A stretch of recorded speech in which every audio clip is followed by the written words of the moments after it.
Wanita ini melompat ke samudra Arktik pada suhu tilu nol di bawah nol. Semua orang mengenakan jaket bulu. Dia hanya mengenakan pakaian selam tipis, dan dia tidak merasakan dingin sama sekali. Anna menolak teman-temannya. Dia menggigit snorkelnya, dan menyelam ke dalam air es. Airnya tertutup es. Laut pun hening. Kecuali secercah cahaya melalui lubang. Kegelapan menguasai dunia yang dingin ini. Anna tidak takut. Perhatiannya tertuju pada pemandangan di hadapannya. Sekelompok paus berenang ke arahnya. Dengan rasa ingin tahu mengamati wanita itu. Tiba-tiba, Anna memperhatikan ekor paus kecil dengan jaring ikan yang melilit ekornya. Ia berenang ke arahnya, dan paus muda itu tahu bahwa manusia di depannya ada di sana untuk membantunya. Dia tetap berada di tempatnya. Siapa sangka bahwa wanita ini akan mempertaruhkan hidupnya hanya untuk membersihkan tumpukan jaring ikan. Anna berenang perlahan di belakang paus muda, menarik belati dari kakinya, mengiris keras melalui jaring keras dengan kekuatan. Paus muda memutar ekornya sebagai respons.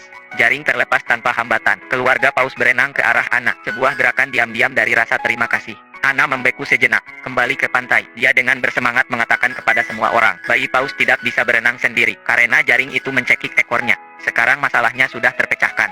Hanya harus menunggu es pecah, dan itu saja. Tapi itu tidak semudah yang Anna pikirkan. Menjelang sore hari, suhu udara turun secara dramatis. Air di mulut gua telah membeku lagi. Keluarga paus belum makan selama 7 hari. Untuk bertahan hidup, mereka telah menggunakan semua energi mereka. Dan bukan itu saja. Kondisi paus muda belum membaik. Meskipun mereka telah terbebas dari jaring, tetapi luka di mulutnya telah memburuk. Ia juga memiliki kasus pneumonia yang parah. Kerumunan orang bingung, tetapi tidak ada gunanya. Yang bisa mereka lakukan hanyalah berdoa agar kapal pemecah es segera tiba. Larut malam, suhu telah turun hingga -45 derajat yang belum pernah terjadi sebelumnya. Gumpalan es di mulut gua semakin tebal dan tebal. Setiap pergantian udara menjadi lebih sulit. Orang-orang memecahkan es secepat. Esnya tidak cukup cepat pecah. Mereka akan tenggelam di bawah air. Mereka harus meminta bantuan kotak. Segera, Anna tiba di tempat kejadian dengan bantuan. Tom bersaudara telah membawa alat penyelamat es mereka sendiri. Itu ada di dalam air, sehingga air tidak akan membeku. Tetapi ketika mereka mengeluarkan deicer, Anna terkejut bahwa yang disebut deicer itu hanya sepotong papan busa yang diikatkan ke kipas angin. Tetapi melihat kepercayaan diri Tom bersaudara, tidak ada yang bisa dia lakukan. Ia tidak punya pilihan selain mencoba. Tetapi sebelum mesin itu bisa bekerja, generator mati lebih dulu. Suhu rendah membekukan bahan bakar generator. Anna bergegas menelepon Mike untuk mendapatkan generator baru. Dan dalam perjalanan, generator tidak boleh dimatikan atau akan membeku lagi.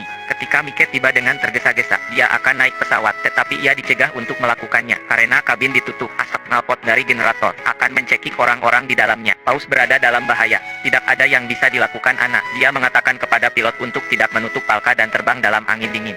Sebuah keputusan yang hampir membunuh semua orang. Di jalan, semua orang menggigil karena angin dingin. Suhu di dalam kabin -70 derajat. Udara yang berhembus keluar dari kabin menghantam wajah mereka, berubah menjadi embun beku putih.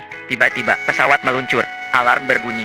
Semua orang sangat gugup. Kelopak mata pilot membeku. Sulit untuk dilihat. Pesawat perlahan-lahan jatuh. Anna berteriak putus asa. Mike memikirkan jalan keluar. Jadi dia mengabaikan penolakan pilot. Ia memegang kepala pilot dan mulai menjilati matanya. Meskipun prosesnya sedikit menjijikkan, tapi itu bekerja dengan sangat baik. Beberapa orang tiba di tempat kejadian. Daya disambungkan kembali. Unit penghilang es berungsi. Krisis sudah berakhir untuk saat ini. Semua orang menghela napas lega.